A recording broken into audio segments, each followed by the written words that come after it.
Gender reveal. It was an odd few moments when my husband John got home from work to tell me that our next-door neighbor, Mrs. Swanson, had become pregnant. Judith Swanson is a war widow, as in her husband was blown to bits in the invasion of Normandy, and in the ensuing decades, she never remarried. Judith is 91 years old. It would be preposterous to think of a near centenarian giving birth from a body which is a natural decaying artifact whose fecundity card expired 4 decades ago. Celebrate the vernal season with the birth of a new legacy, read the invitation scrolled across the top of an image of a blank head, half in blue outlined with short hair and the other half in pink with eyelashes and a ponytail. The date of the event was inscribed on the bottom. Of course, I was a little more than vexed when I showed up and nobody else was there but myself, Mrs. Swanson and her granddaughter Isabella.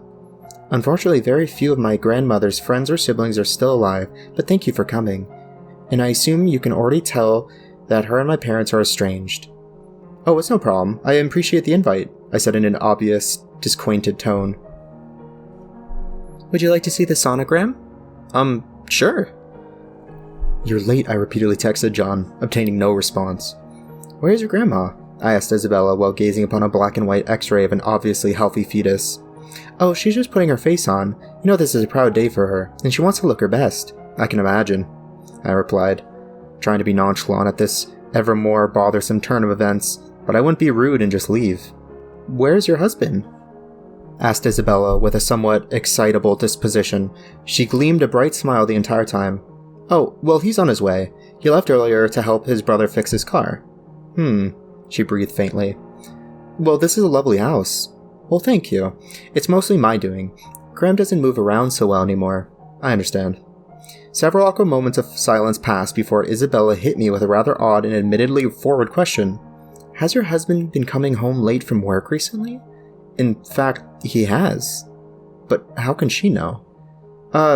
Actually he has. Why? And why do you think the two of you haven't had children yet?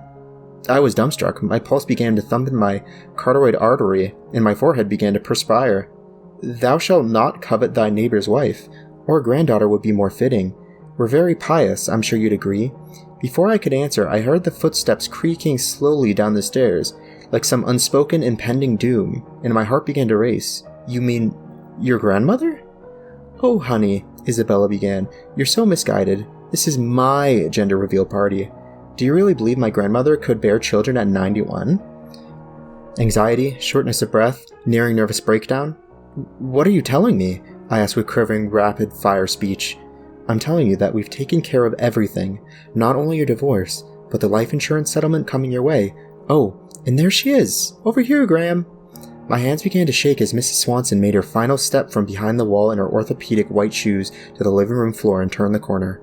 I nearly fainted when she turned to look at me, her eyes bulging through the sockets of my husband's carved-off face smattered over hers, with a gray bun protruding out the back. And in a split second, Isabella warmly placed her hand on my sweating, shivering palm and whispered it to me. It's a